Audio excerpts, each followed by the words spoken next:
26 साल की जवान आरती का जब अपने पति से झगड़ा हुआ तो फिर वो अपना घर छोड़कर अपने मामा के घर चली गई। और जब वो अपने मामा के घर गई तो वहां पर उसने अपने मामा के बड़े बेटे रितेश को देखा। और जब आरती ने अपने मामा के बेटे रितेश को देखा तो फिर उसे देखते ही रह गई। और फिर वो उसे देखने के बाद उसके ऊपर मोहित हो गई और फिर वो उसे इधर उधर की इशारे करने लगी। रितेश भी काफी जवान था तो उसे भी जब इशारे मिलने लगे तो वो भी मौका देखकर चौका मारने के चक्कर में पड़ गया और वो भी अपनी बुआ की बड़ी बेटी आरती को इशारा करने लगा। दोनों एक दूसरे को इशारा करते गए लेकिन दोनों एक दूसरे से कुछ कह नहीं पाते थे और मन ही मन दोनों ने सोचा कि आखिर मुलाकात कैसे होगी और फिर दोनों मिलने के बारे में सोचने लगे। एक दिन की बात है, गर्मी का मौसम होता है। रितेश अपने छत पर लेटा हुआ होता है। रात के करीब 1 बज रहे होते हैं। आरती जहाँ पर लेटी होती है वहां से उठती है और फिर लघुशंका करने के लिए बाहर जाती है। और फिर जब वो बाहर जाती है तो फिर वो देखती है कि उसके मामा का बेटा रितेश छत पर लेटा हुआ अपना मोबाइल चला रहा होता है। तो फिर आरती सोचती है कि मौका है, क्यों न चौका लगा लिया जाए। और फिर वो देखते ही देखते रितेश के पास पहुंच जाती है और फिर वो उसके चद्दर को हटा देती है और फिर उसके चद्दर में घुस जाती है। और फिर जो होता है आप खुद देख लीजिए। नमस्कार प्यारे मित्रों, स्वागत है आप सभी का हमारे एएसएन क्राइम अफेयर चैनल में। दोस्तों, एएसएन क्राइम अफेयर चैनल को आप सभी लोग सब्सक्राइब कीजिए, वीडियो को लाइक कीजिए और वीडियो को ढेर सारा शेयर भी कीजिए। दोस्तों, चढ़ती जवानी और तड़पती हुई हवस की ये कहानी एक फिक्शनल स्टोरी है और फिक्शनल स्टोरी सुनाने का पर्पस यही है मित्रों कि आप लोग ये कहानी सुनने के बाद समाज में घट रहे घटनाओं को समझें और ऐसे लोगों से दूरी बनाएं। दोस्तों, चढ़ती जवानी और तड़पती हुई हवस की ये कहानी आगरा की है, जहाँ पर एक आरती नाम की लड़की रहती थी। जब उसकी शादी हो गई तो फिर वो अपने ससुराल जाकर रहने लगी और आरती की शादी को हुए लगभग 3 साल हो गए। 3 साल आरती की जिंदगी अच्छे से चल रही थी, लेकिन चौथा साल लगते ही उसका उसके पति के साथ लड़ाई झगड़ा होने लगा।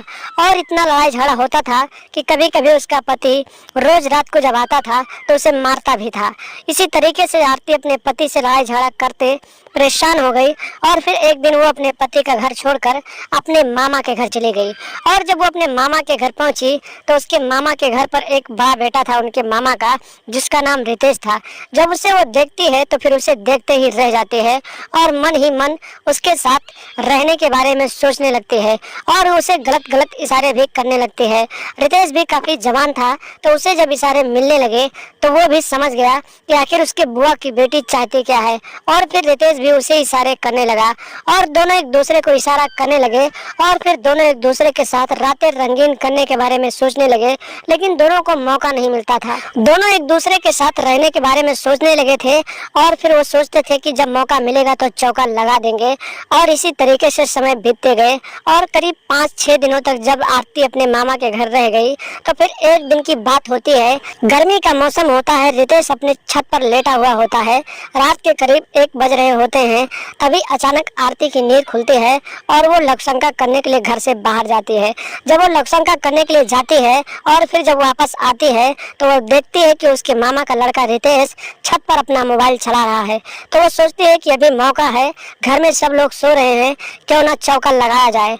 और फिर वो रितेश के चद्दर में घुस जाती है और फिर उसके बाद रितेश के साथ मस्ती करने लगती है। रितेश भी जब देखता है कि उसकी बुआ की बेटी उसके चद्दर में आ गई है तो फिर रितेश भी अपना मोबाइल बंद कर देता है और फिर दोस्तों अपनी बुआ की बेटी को कबड्डी खिलाने लगता है।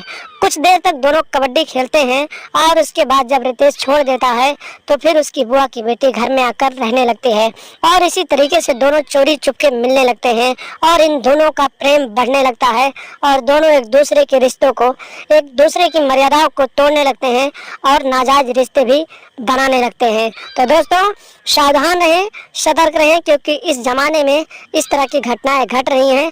आप इस स्टोरी को सुनकर ऐसे लोगों की पहचान करें और उनसे दूरी बनाकर रखें और अपनी मर्यादाओं को, अपने रिश्तों को शर्मसार न करें और अपनी मर्यादा में रहें। तो दोस्तों, बस आप लोग साथ में बने रहें। चैनल पर नए हैं तो सब्सक्राइब कर लें और हमेशा देखते रहें एएसएन क्राइम अफेयर।